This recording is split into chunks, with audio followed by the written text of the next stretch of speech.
Sveiki, šio vaizdo įrašo tema yra strings. Kaip ir minėjau prieš tai kažkada jau esamuose vaizdo įrašuose, string tipo kintamieji yra naudojami saugoti tekstą. String tipo kintamasis turi kolekciją simbolių, kurie yra saugomi apskristi dvigubėmis kabutėmis.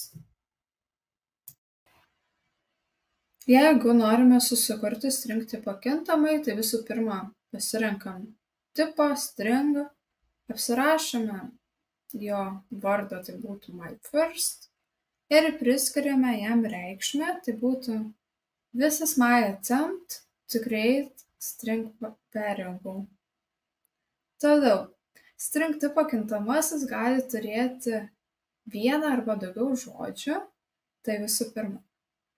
Pavyzdžiui, pasirašysiu naują kintamąjį string mySecond ir priskirsiu reikšmę one. Tai one yra vienas žodis ir jeigu norime daugiau, tai tada, tarkim, susikursiu kitą string tipo kintamą myThird ir priskirsiu reikšmę more than one, more than two.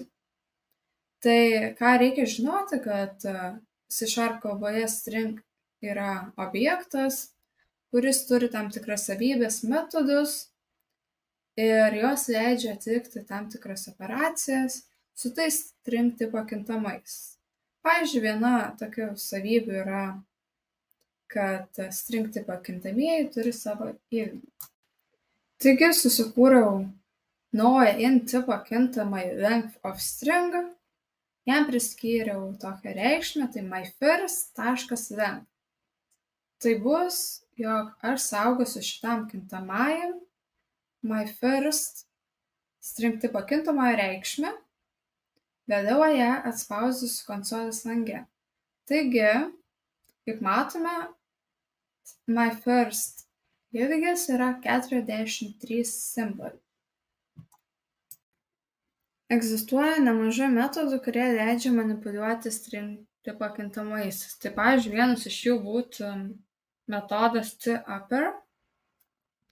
Tai ką jis padaro, jog visas tekstas būtų parašytas didžiosiomis raidėmis tam tikros string tipo kintamojo. Atvirkščias metodas būtų tlower. Tai visas tekstas būtų parašytas mažosiomis raidėmis. Kitas metodas būtų replace. Jis pakeičia tam tikrus jūsų norimus žodžius į kitą žodį. Tai pavyzdžiui, pakeisiu dabar, ką aš parašiau, tai pasikartojančius žodžius mo į less. Tai kitas yra starts with.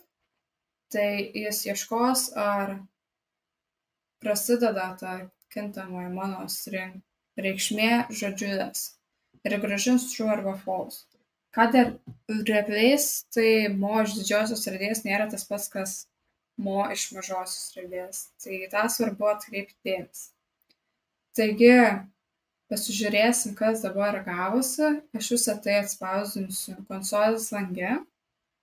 Taigi, viršuje turime savo, aišku, string tipo kintamą ilgį, nes neišjungiau. Toliau turėsime originalią reikšmę. Toliau apačioje turėsime reikšmę panaudojus tupper metodą. Tai matome, visos yra raidės didžiosiomis raidėmis.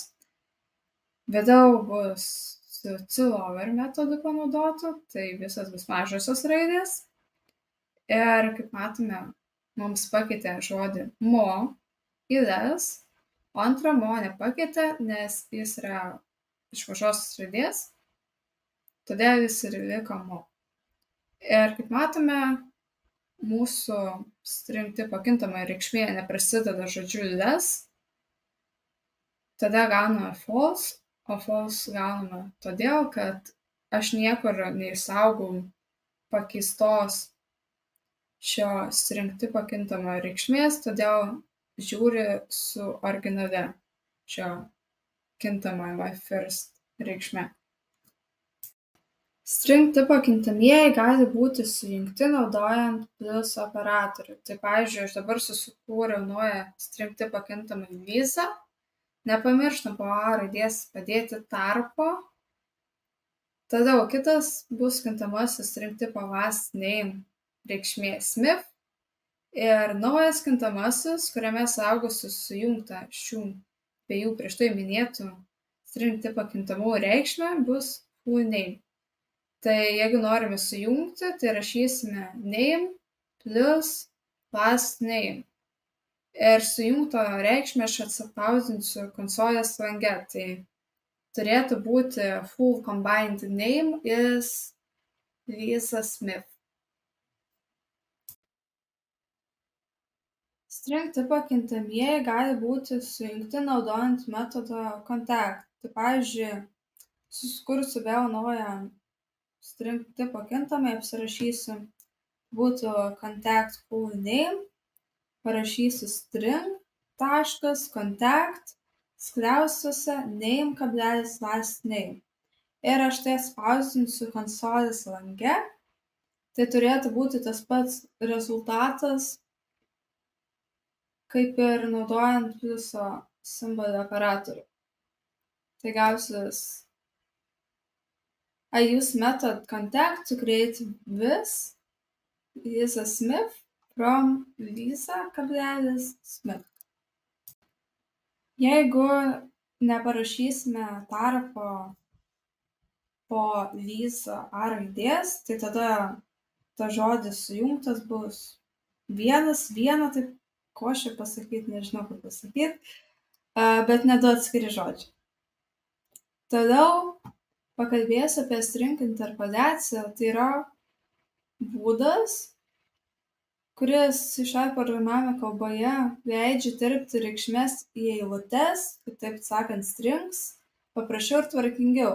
Tai naudinga, kai norite sukonstruoti eilutę, kuri yra statinis žodis, tekstas, kartu su kintamaisiais ar išraiškomis.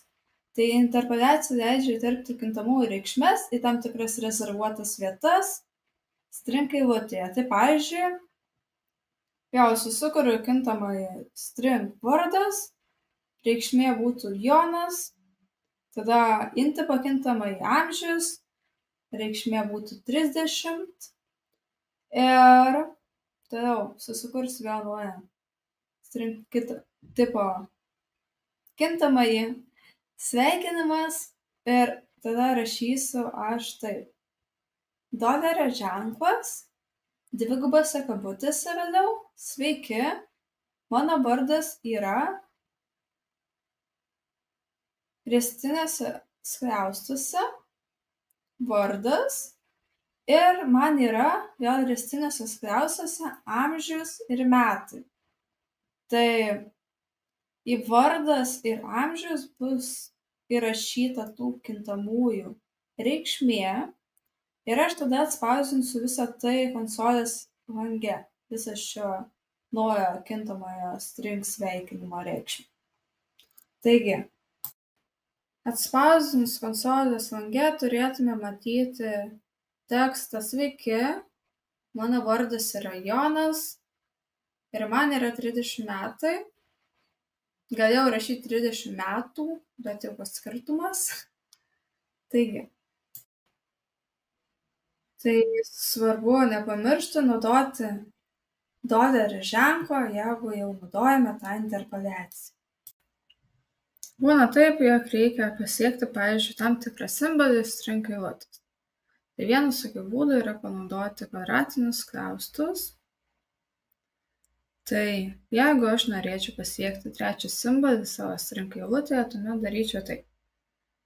Tai susikursiu aš vėl naują string tipo kintamąjį text, priskirsiu reikšmę today's a very cold day. Toliau iš karto aš tą trečią simbolį spausdinsiu konsolės lange ir rašysiu taip. Tai bus console. Right line, my third symbol in string is riestinėse skliaustuose nulis ir tada per kablelį text ir 2. Kodėl 2? Todėl, kad indeksavimas prasideda nuo 0, o ne nuo 1. Tai mano trečias simbolis turės indeksą 2.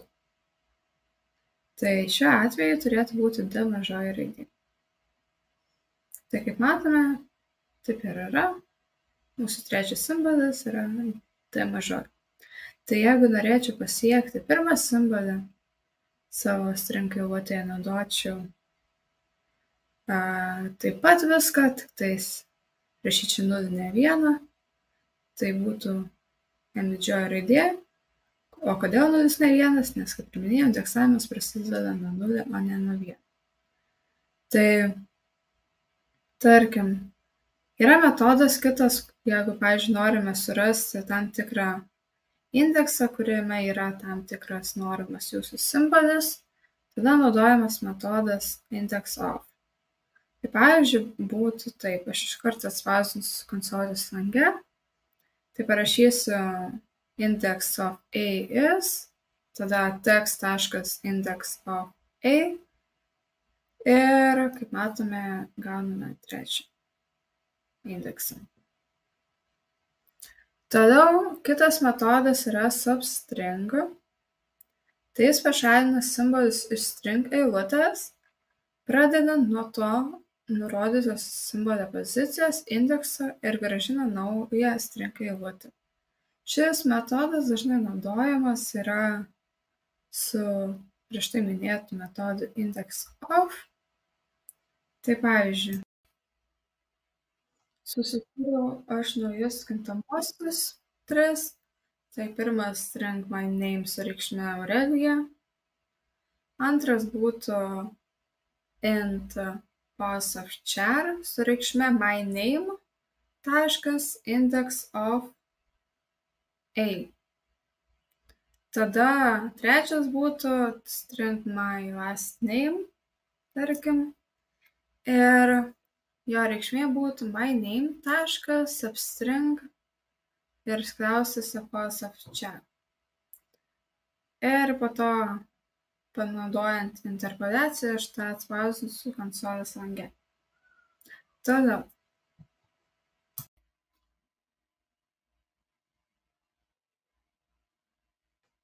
Atspausdinu štai konsolėje, kaip matome, rezultatas gaunasi A. Kodėl A? Nes buvo pašalinti visi simboliai iki A mažosios raidės. Tai tarkim, aš pakeisiu kokį nors kitos raidę, kur ieškosim indekso pozicijos. Tai dabar gausime taip, kad atsakymas yra V. Tai pašalino visus simbolius iki L mažosios raidės. Tai tarkim, vėl kokią nors raidę parašysiu kitą, kur ieškosim indekso jos. Tai būtų Aurelija. Tai pašalino viską iki U mažosios raidės. Na ir tarkim, parašysiu aš A didžiąją, tai mums nieko ir nepašalins. Ir tas string bus tas pat, koks ir buvo prieš tai. Toliau. Norėčiau pakalbėti ir apie specialius simbolius. Kaip jau žinome, tai string reikšmės turi būti aprašytas tarp kabučių. Ir jeigu mūsų string eilutė savo viduje tekste turi kabutes, mes gausime tokiu atveju klaidą. Todėl tokiu atveju turime naudotami vadinamą tą backslash arba kitaip pabėgimo simbolį, kuris paverčia specialiuosius simbolius į string simbolius. Tai pavyzdžiui, jeigu norėsime mes savo string eilutėje viengubų kabučių, tada rašysime backslash ir viengubas kabutės, o rezultatas gausis tik viengubas kabutės. Tai jeigu norėsime dvigubų kabučių, tada rašysime backslashą ir dvigubas kabutės ir rezultatas atitinkamai gausis tiesiog dvigubos kabutės.